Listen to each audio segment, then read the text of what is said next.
Welcome to the Jungian Psychology podcast, analytical psychology seminars from the C.G. Jung Institute of Chicago, episode 7. We've had several inquiries from people about how to support the podcast, and partly because you will have noticed maybe, if any of you are regular listeners at this point, that we didn't have one in March, and that's basically because March is a super busy month for us. We have our annual symposium then, and it takes a lot of preparation, and so that's why there wasn't one.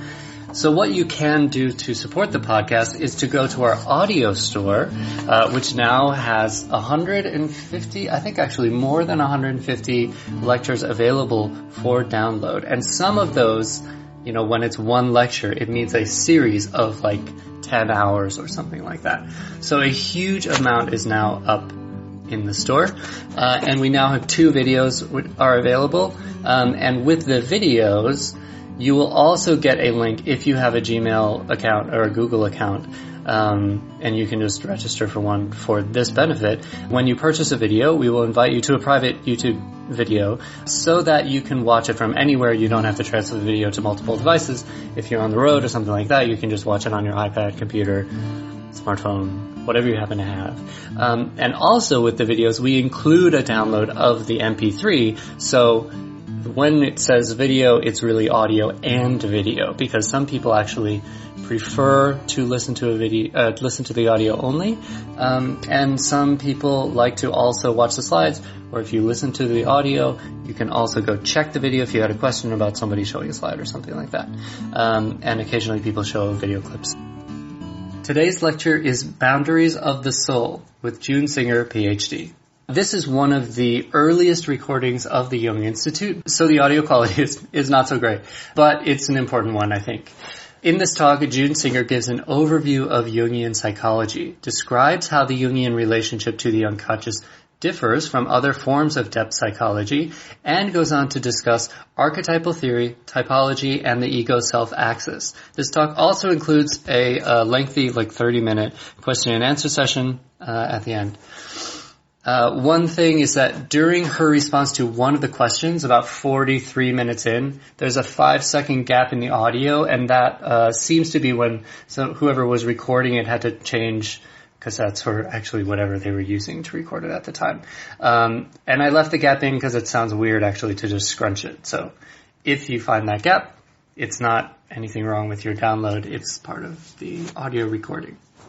Jung Singer, PhD, was a major figure in the development of the Jungian movement in the United States. She earned a PhD in psychology from Northwestern University and completed training as a Jungian analyst in Zurich, Switzerland.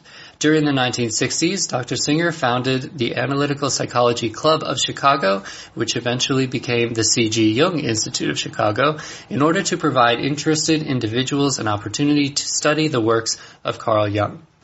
Jung was a gifted analyst and a distinguished author and lecturer. Her text, Boundaries of the Soul, which she discusses in this lecture, is considered to be one of the best introductions to Jungian thought.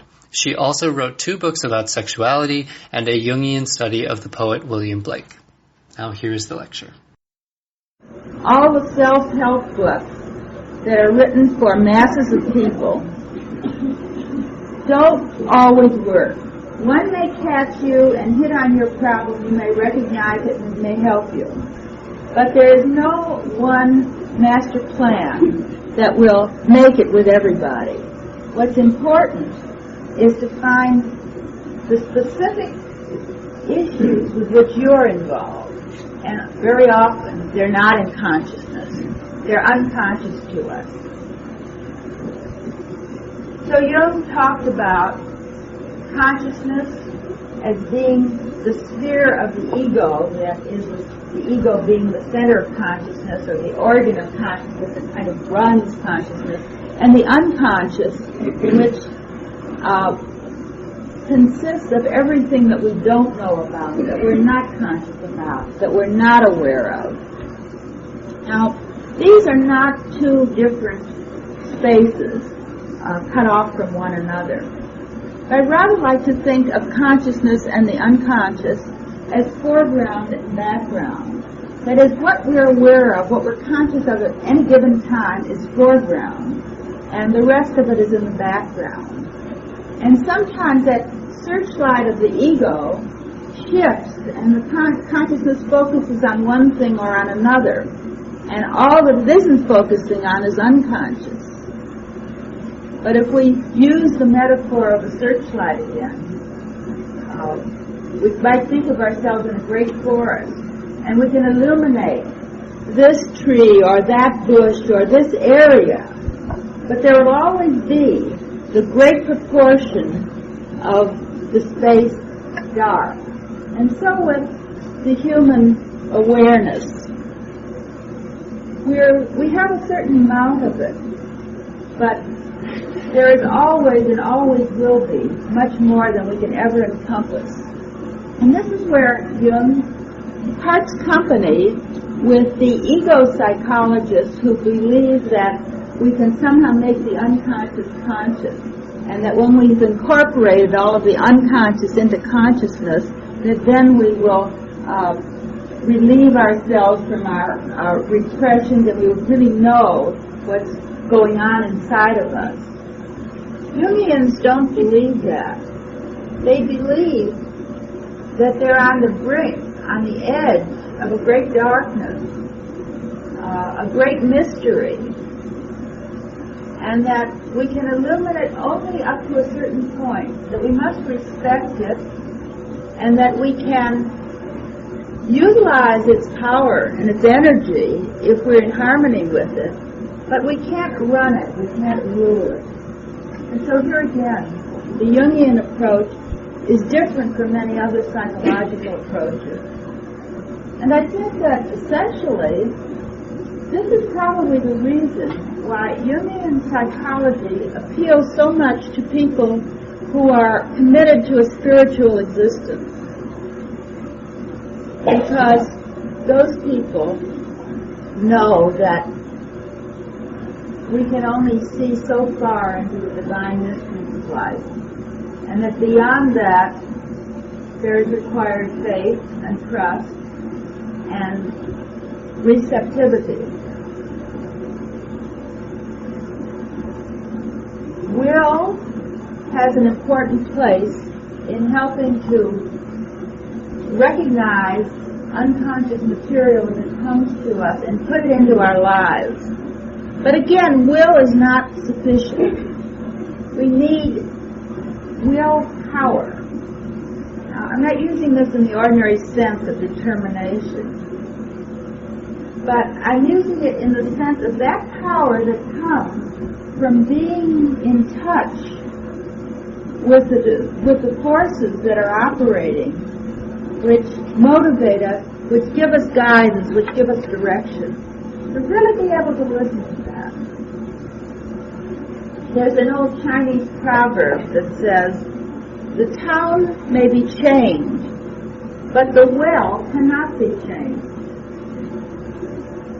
This is very beautiful, because the town could very well be said to represent the ego, that which we build, and we can build it here, we can build it there, but the well on which the town depends goes deep into the earth, and it taps into sources of water that we don't know where they come from, we don't know where they go to. But that is a given.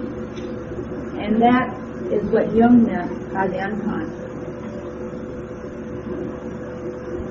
And when we build our town on our well, when we build our life structure on the depth of reality, then we can be sure that it will be well-founded and well-grounded. Now, Jung explored the unconscious in his way at a time when not many people were doing it. It was a very frightening territory. Today, people explore, they take drugs, they go into meditation. It's not unusual to explore unconscious areas. Jung did it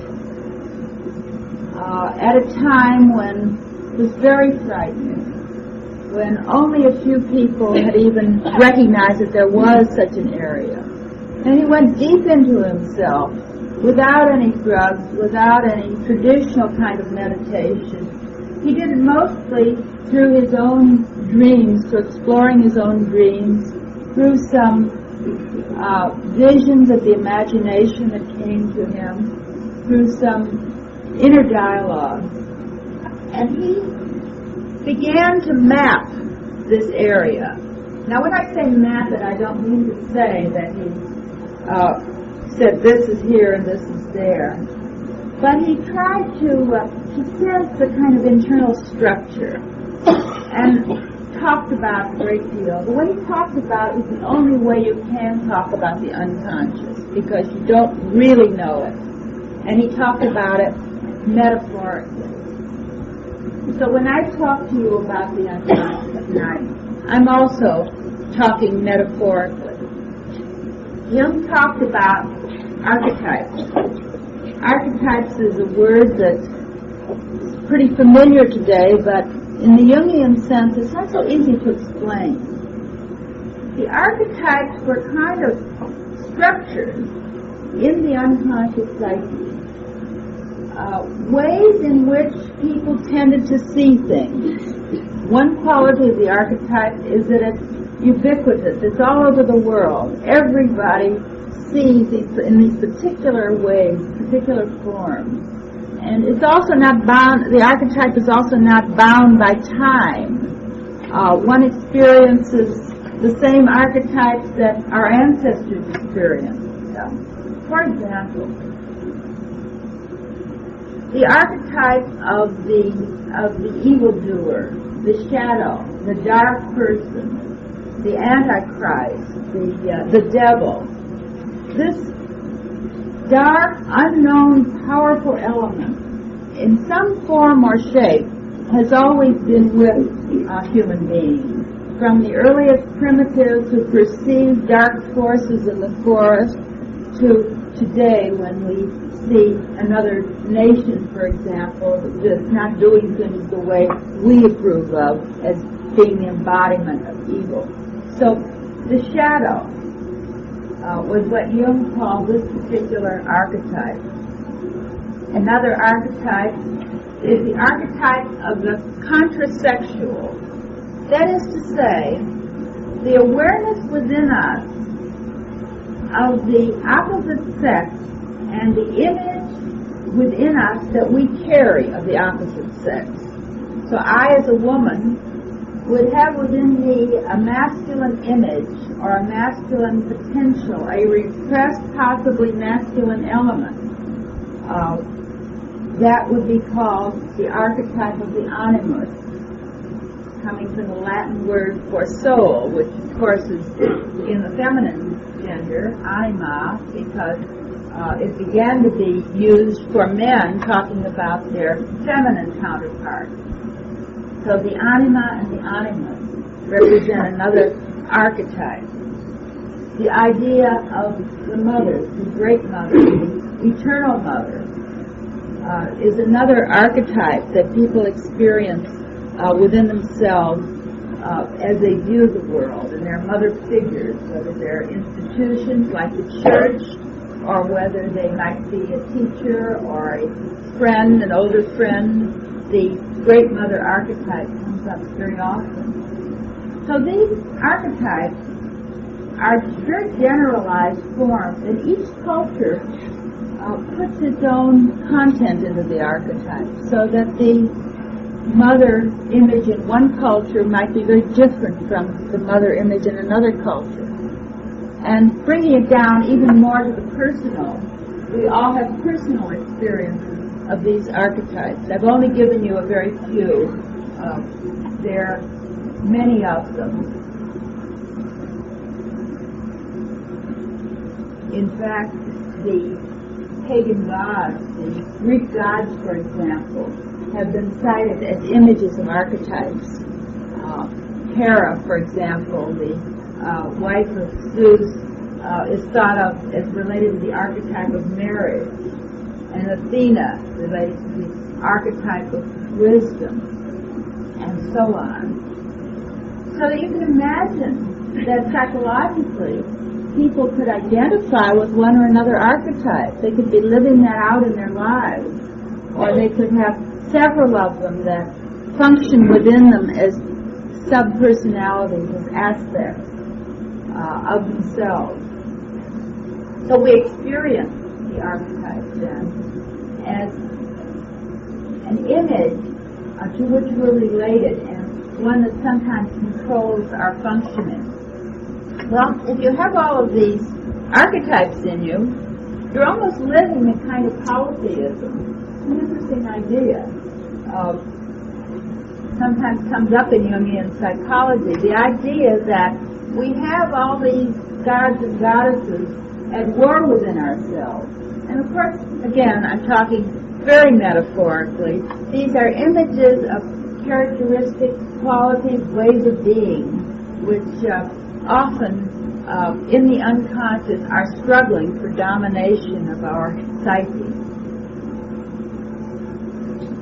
The ego, too, has structures, not only the unconscious. And the ego structures Jung talked about in terms of types of people, psychological types. And there's a very interesting realm of Jungian psychology which deals with typology.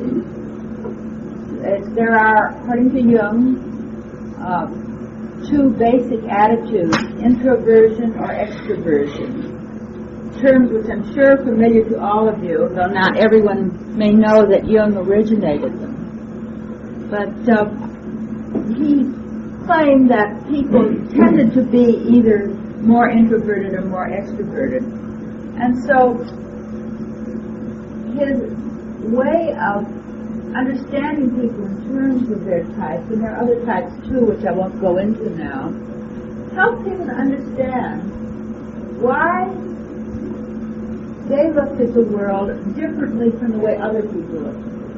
It's a very useful idea to know that your ego is structured this way and somebody else's ego is structured another way, so that when you look at an issue and another person looks at an issue, it's not necessarily my way and the wrong way, but there are different perspectives, and we can learn how people tend to function according to their own typology. It's very helpful, for instance, in marriage counseling, to know that people can have a very difficult time together because they're different types, and one sees a situation one way and the other sees a situation another way, and they just can't get together. If they really would understand typology, they would know that one sees one side of the situation, the other sees the other side, and if they would pool their efforts instead of fighting about who's right, they would soon have a much fuller picture in which both could share. And that's just one of the contributions of typology. I want to talk about something that's very important in Jungian psychology. As I said, I feel like a kind of satellite hovering over, trying to give you a weather report and get a long distance view of a cloud here and a cloud there. But I'm not really trying to teach you anything. I'm trying to give you a sense, a feel of what this is all about. You know, like when you go to Europe, 17 days and see 18 countries, you find out whether you want to go back or not. And if you do, where you want to stop and stay longer next time. So here's a place you might want to stay for a while. It has to do with what Jung called the ego-self axis. Ego, as we said, is the center of consciousness, the center of awareness. It's that switchboard that kind of plugs things in and puts things together and tells us what time to get up in the morning and how to do our job and all that sort of thing. Now, the self is what Jung thought of as the center of the totality of the psyche, that is, the consciousness and the unconscious combined. So,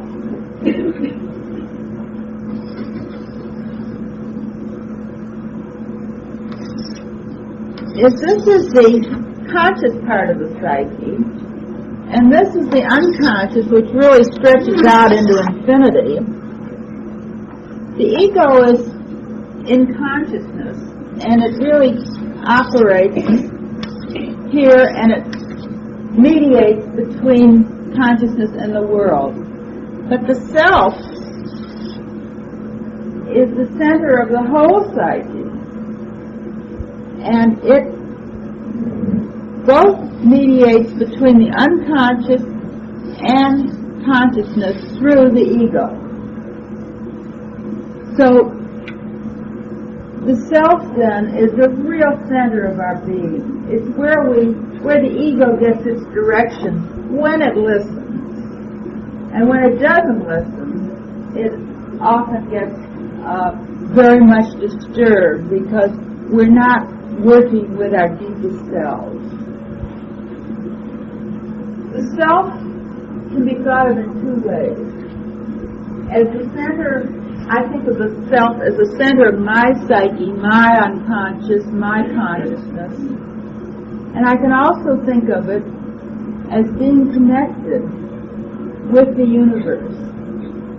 That is, it's that part of the universal consciousness, the divine will, if you want to put it in those terms, which I experience within myself.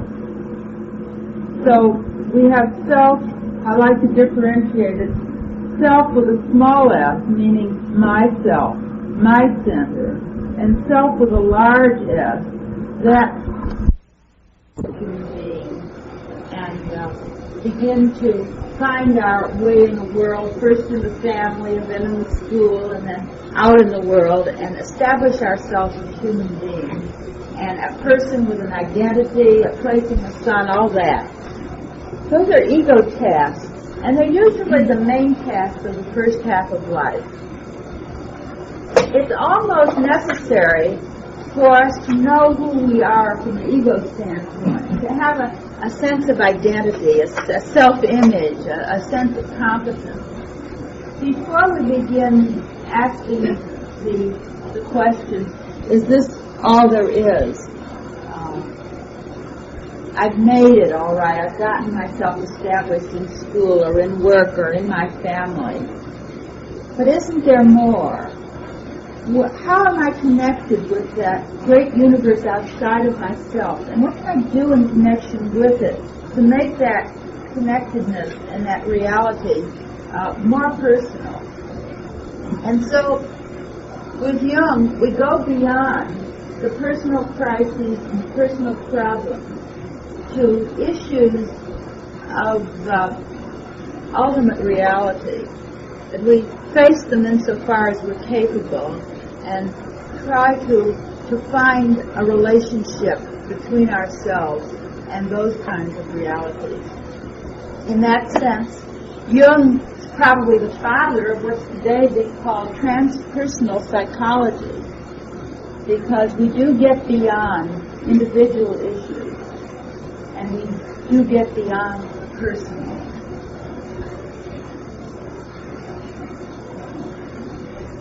We go from the small self to the larger self. And this large self also is an archetype. That is, it's something of which people can become aware.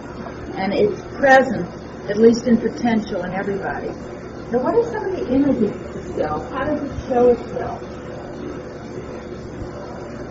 Jung, being a Christian, said that the image of Christ, the awareness of Christ as a symbol of the self or an image of the self, was one way in which this greater self manifested itself to human beings.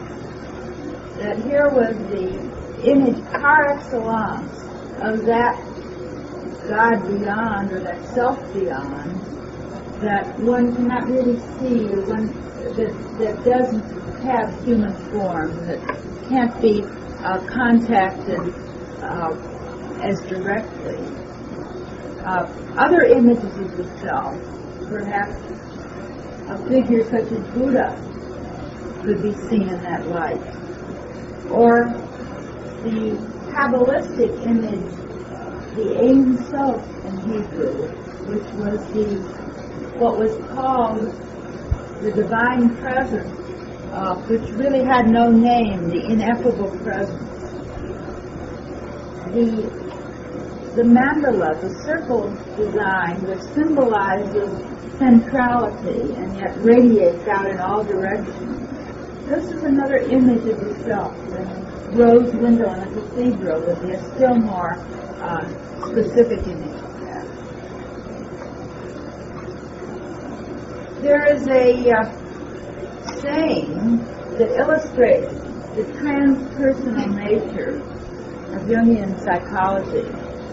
And I want to just preface it with the statement that you hear so much today about narcissism in psychology and how people, this is the me decade and everybody's concerned with me, and doing things for myself and finding myself and being myself, and it's good for me, so go ahead.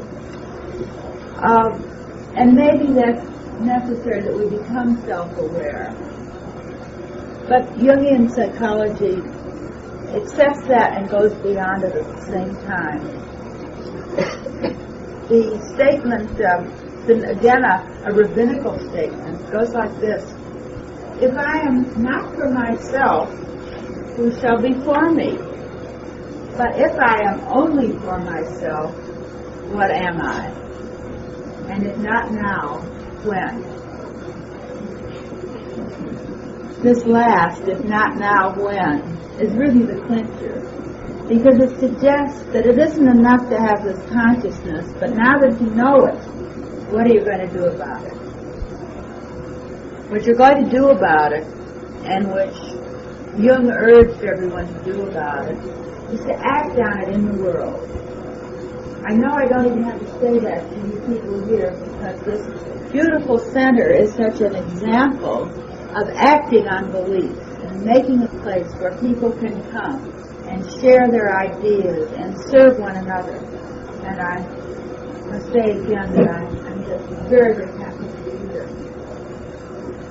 Let's say a little bit about analysis, because it somehow describes the spirit of Jungian ideas. I will talk about the relationship of the analyst and the analysand. You notice I use the term analysand, not patient, not client. It's not, the analyst is not somebody who does something to somebody. There's a relationship, and it's through the relationship that something happens. And what is it that we want to happen? Well, we want to make our little stab at organizing chaos. That's a heavy project. But we all experience chaos at times. It's healthy to do that. Things get mixed up. If they didn't, it would be static and get molded. But sometimes we need to organize it. We need to talk about it. We need to share it. We need to think it through and feel it through and sense it through. And we need someone to guide in this process. And people ask, is it ever finished? Do you ever finish an analysis? Well, you may finish the formal part of it. I've been at it now almost 20 years, and I'm far from finished. I think it's kind of like an education. When you begin to know about something, you think, well, pretty soon I'm going to know all there is to know about it.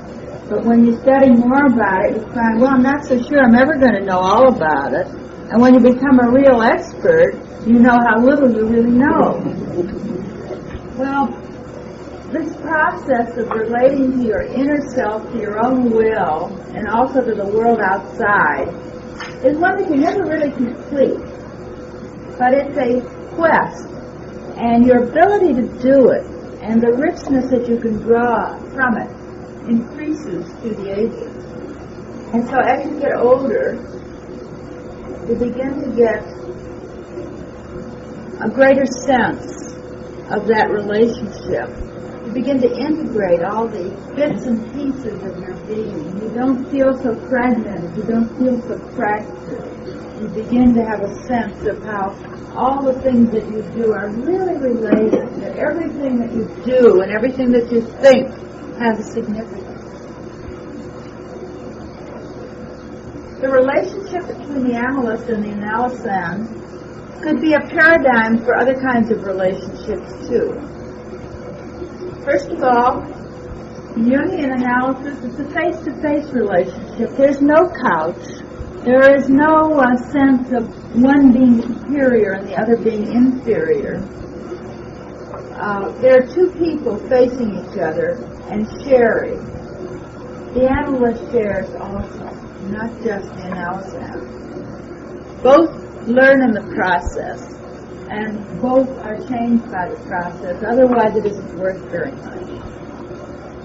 I guess one of the reasons that I like this profession so much is that every time my door opens, I never know just what is going to happen, what problems, what issues, what concerns, what insights are going to be dropped in my lap. And so often I'm enriched. I really feel that it's a profession in which there can be as much growth on the part of the analyst as on the analysand. Another thing about Jungian analysis, the analyst approaches the analysand with no presumption.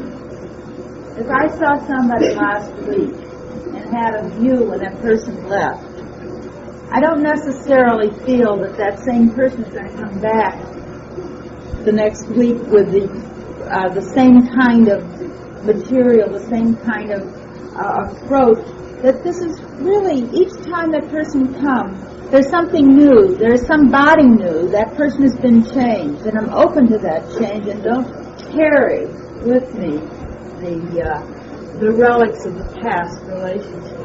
And I think this kind of experience is something that doesn't just happen in analysis, but that all of us, as we go out and meet people that we've seen before, our children, our spouses, our friends, that we cannot carry the past with us and remember what they're like and relate to our memory.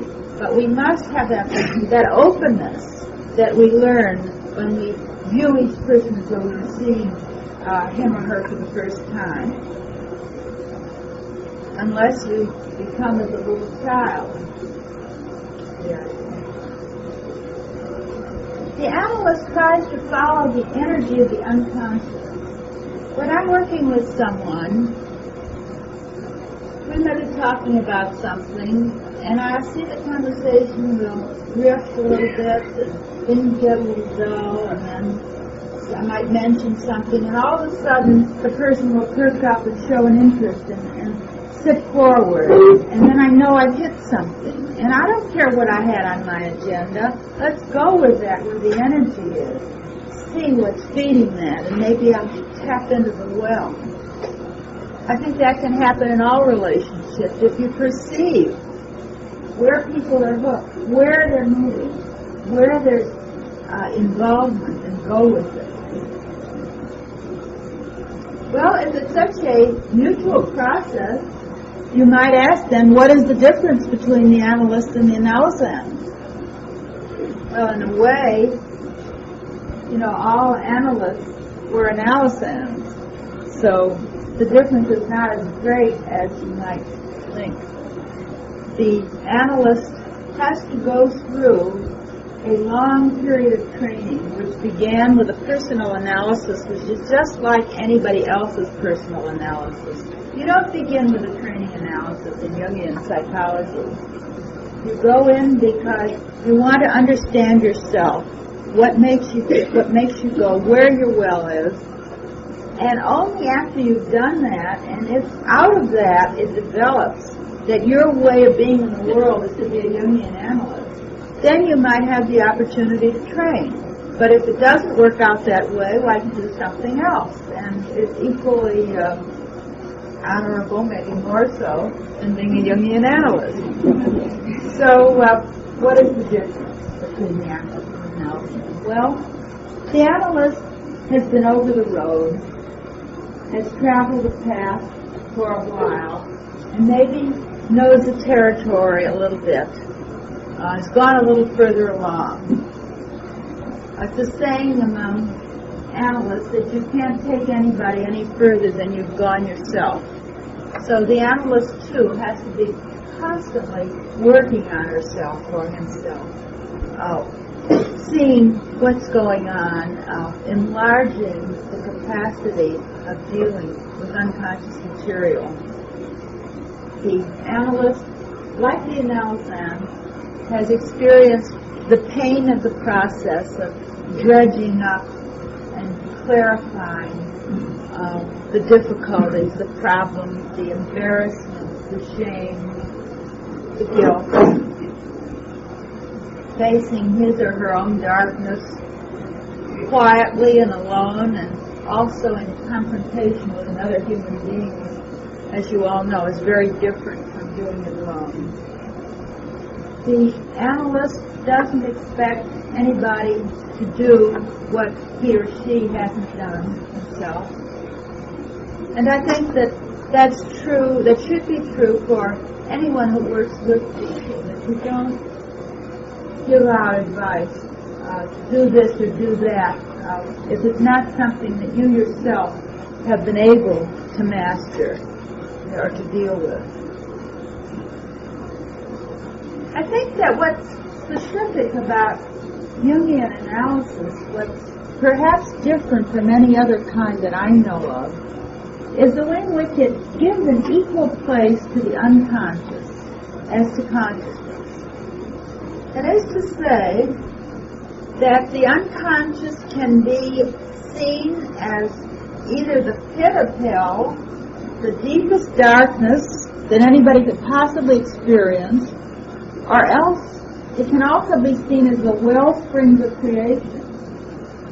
That is, the source material out of which something can be built, something can be grown. It's like the primordial dust out of which God fashioned Adam.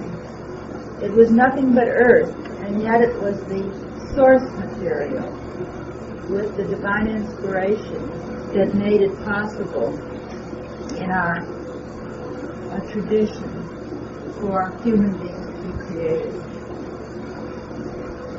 So we deal with the unconscious and give it due respect. And one of the ways we do it is in trying to understand our dreams.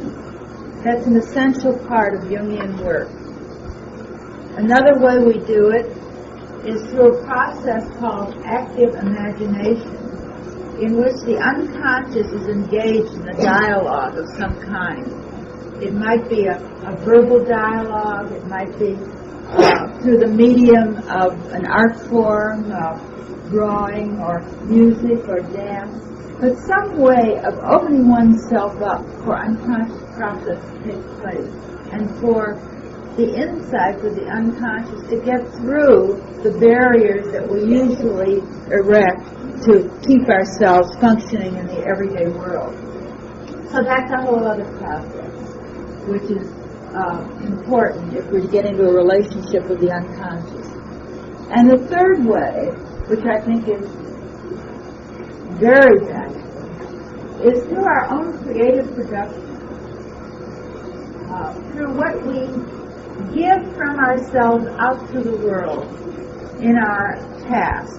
What we do that comes not from books and not from programmed learning, but which comes from our own depth and our own experience, and which we can let flow out of us without too much structure into a creative project. So where does the Jungian way lead? Well, it leads to finding, hopefully, the true expression of who we are, that is, that archetypal pattern on which our psyche is based. It's a way of learning to live with people in the world, and it's a way of learning to live with our many selves, which we all possess, and to find some sort of harmony with those many selves. It's a way of discovering the monism the unity that's behind the polytheism of life as it appears to us, the many different ways of identifying ourselves and valuing ourselves, to see that one basic, ultimate reality which supersedes all the little bits and pieces. It's a movement from chaos to diversity, and then from diversity to ordering, and then from ordering to a sense of wholeness. It's a process of integrating as we get older instead of disintegrating, as we see so many people do. And all this is buttressed by what I began talking about, the self-regulating power of the psyche. It's all there. It's all available. We just have to learn how to tap it. We have to be active in doing it, but we have to go with it, to go with the grain and not against it. I think that's all I want to say to you now. I think I've put a lot out there, and I'm sure it's not clear. I didn't want to give you a nice wrapped up package today. If I stimulated you to think, that's really all I wanted to do, to reflect, to ask yourself, is this a way of looking at life that I can use? Do I feel comfortable with it? And I think that we can take a few minutes, if you like, to talk about some questions you might have or some observations. Whatever you'd like, please. I know there's a lot of paradox about this. I was wondering, you talked about how there's a certain basic well that is the person, and then you talked about a person coming in one session and then another session. You wouldn't assume that it had to change a great deal.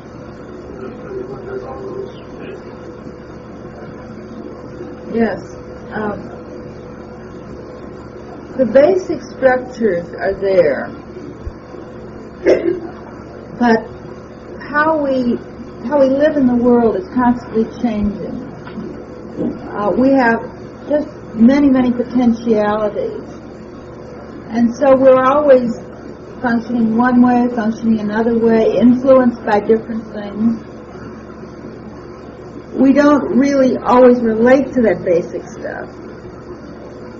And so while there is a continuity, just as there is a continuity in our sense of who we are, yet there's constant change over time. And I think it's what I'm trying to emphasize was that we have to recognize the change, to see that person freshly and not the way he was. You mentioned this touchline, dreams. Yes. Yes. Dreams are a very important part of Jungian analysis because dreams are something that are not constructed by this ego up here, but they come straight from the unconscious, and the ego manages to catch a little bit and hang on to it. You all know when you dream that you have this sense that, I have some of it, but most of it I lost somewhere along the line. Being able to get in touch with that dream material and to understand it as the speech of the unconscious, and to try to work your way through to some sense of the meaning of it is one of the important things that we do in Jungian analysis. I purposely didn't get into it very much because one could spend weeks and months talking about dreams. Someday you might want to have a course about dreams. But I can't go into it more than that at this time. Yes. Can you explain one in the diagram is just the self. And he talks about self as a small s and self as a capital S. Will you explain the difference between Yeah. It's as though this self with a small s is the immanent presence. That is the sense within ourselves, within us, that we have of the great mystery. But the self with a large S is the rest of it, the part that's transcendent, the part that we cannot directly encompass. We can only encompass that which we experience. The S, self with a small s. Does that help a little? Thank you. Would that be like in Hinduism, the Atman and the Brahman? It would be comparable, yes. Yes. Because everyone's doing it. Thank you. That does help. Yes, please. It's like you don't evolve complete. And doesn't it also simultaneously wish to dissolve, like Freud said in Beyond the Pleasure Principle? Doesn't it also wish to self-destruct and dissolve simultaneously with trying to be complete and total? There is a sense of that sometimes, too, that there is always a dynamic going. If it could ever be complete, things would be static, things would wind down. But there is always a process of coming to a certain resolution of a problem and then a new problem evolves, or new issues. So there is always this dynamic process. You're in the process of kind of a lifelong individuation. Is this what we all are trying to achieve, this union between ego and God and the self? I would think so. This is what I really want to say. How does it make you feel? How does it make you feel? What physical, emotional difference does it make when you have some wisdom? And I really admired you both so much, and I just wanted to ask you that. What practical sense does it give you? Well, it's a strange thing. I certainly am on the path like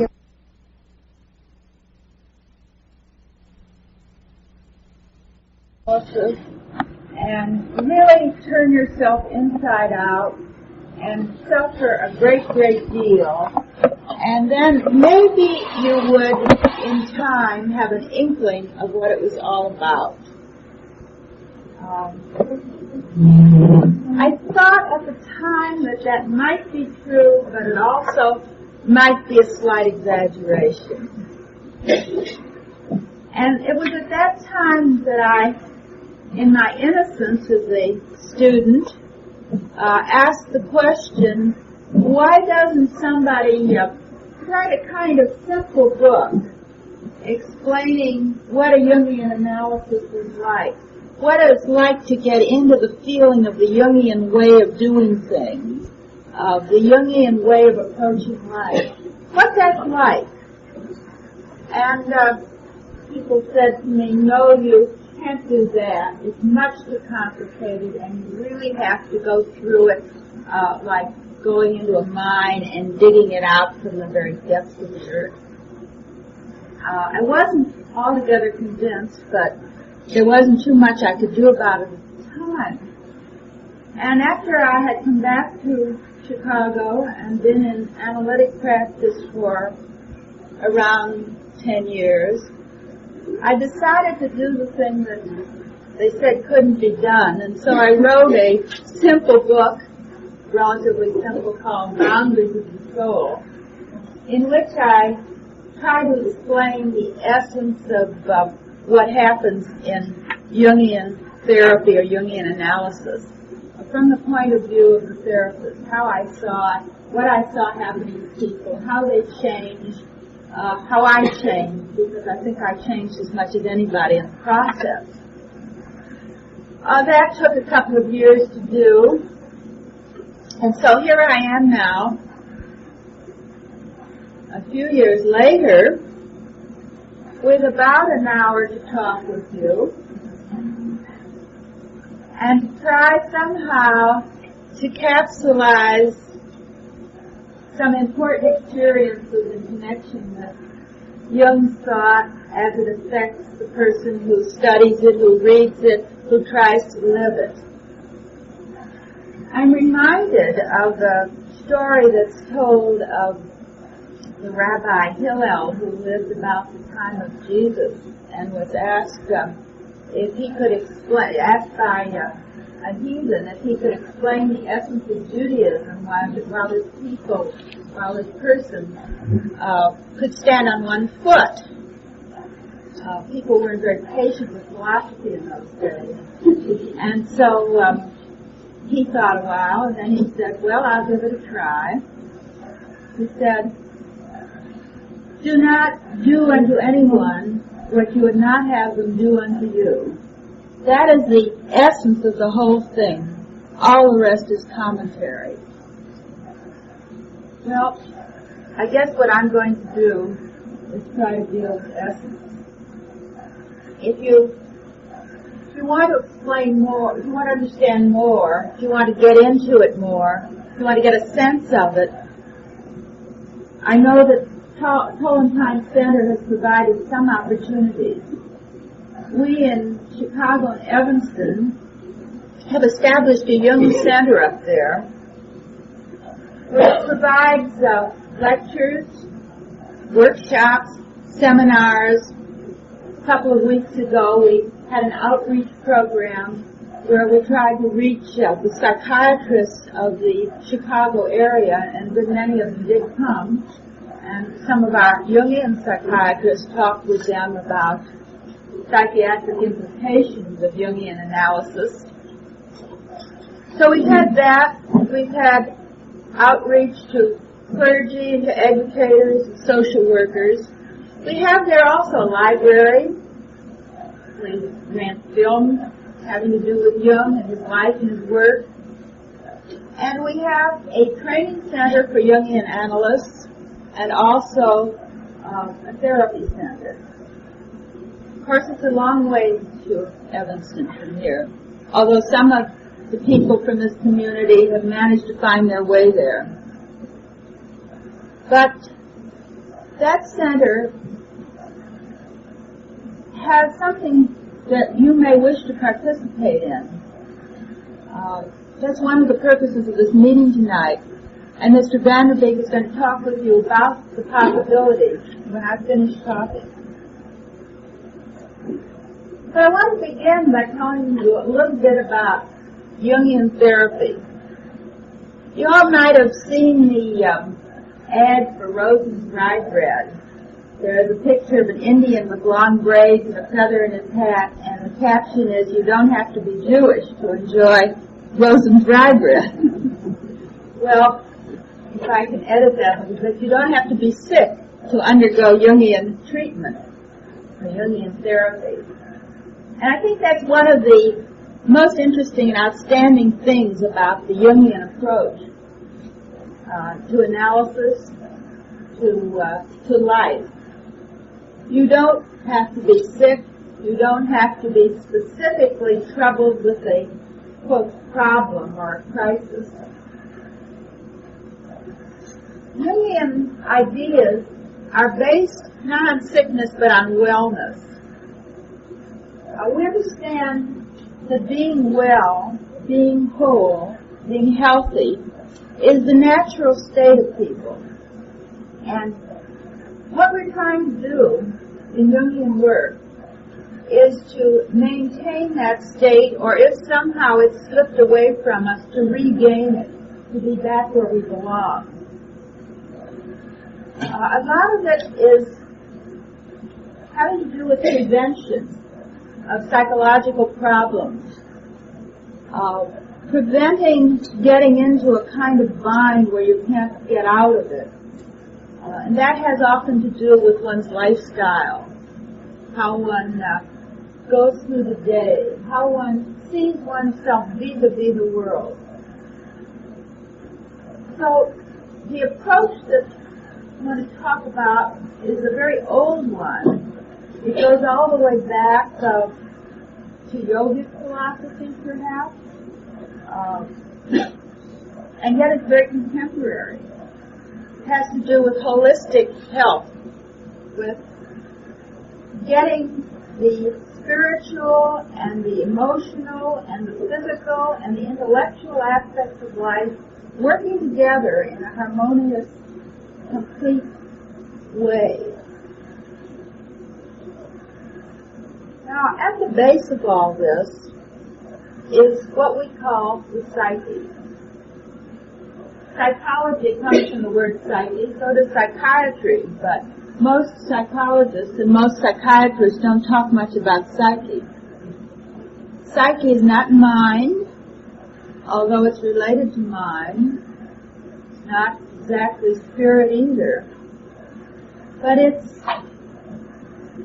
if anything, it's a way in which we perceive ourselves, and a way in which we incorporate the world in which we live. Jung said that all that I perceive is psychic.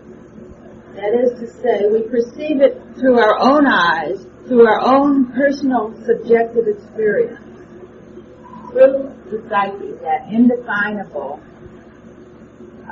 lens before our eyes.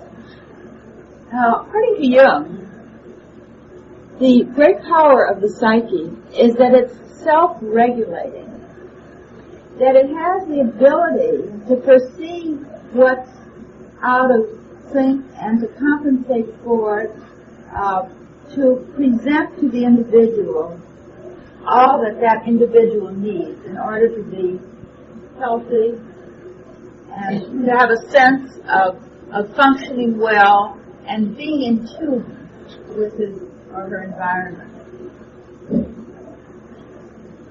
It has the ability, the psyche, of letting us know who we are as individuals, as unique human beings, different from anyone else, with an inner sort of construction, an inner patterning, which somehow, if we're in tune with it, lets us know what we can do and how we can do it and what's the best way and how to function. That is, finding our own inner pattern and being true to it.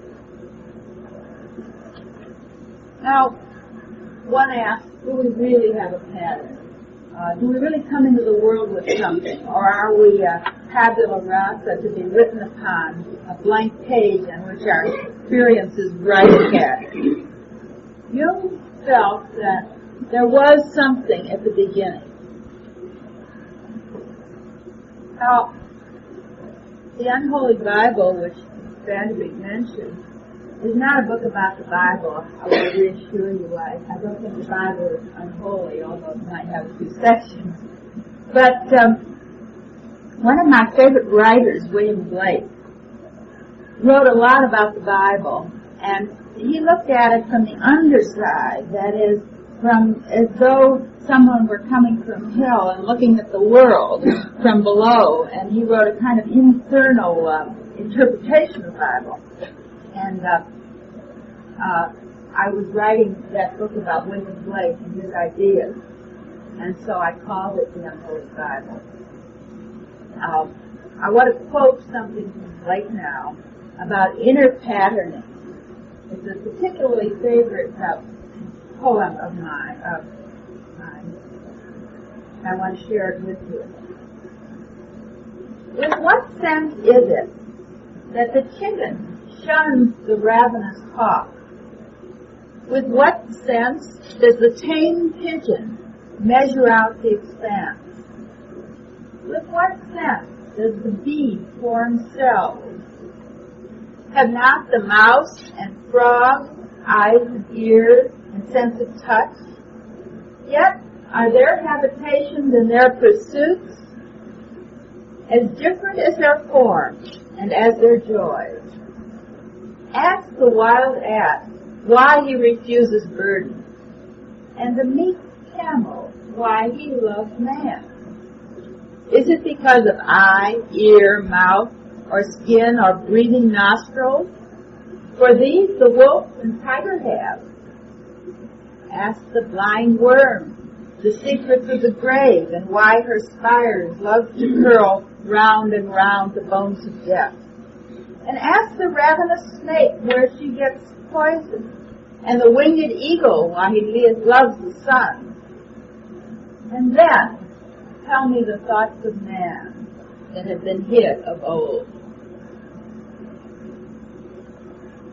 So, you see, even in the animal kingdom, as the poet expressed it, each being has a way of being that was meant for that one, and for that one alone. And we too, according to Jung, have within us a certain potentiality for being a certain kind of person.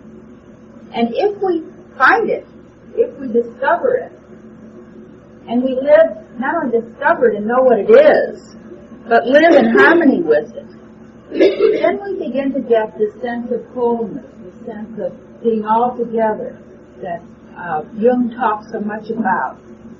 Now, the psyche is this self-regulating power within us that presupposes a natural wholeness. So if we have the psyche, which is so self-regulating, we might ask ourselves, well, why am I not feeling whole? It doesn't always seem that way, does it?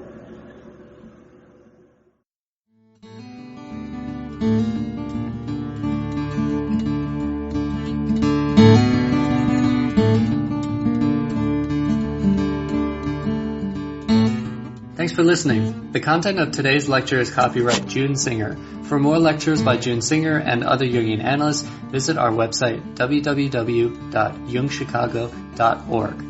Our episode music is by Michael Chapman. This podcast is distributed under a Creative Commons Attribution, Non-Commercial, No Derivatives license. Share it all you like as long as you maintain the attribution to the speaker, but please do not change it or sell it. If you like this episode, tell your friends about us or leave us a review on iTunes. For more information about classes, training programs, videos, audio, this podcast, or to find a Jungian analyst near you, visit our website www.jungchicago.org.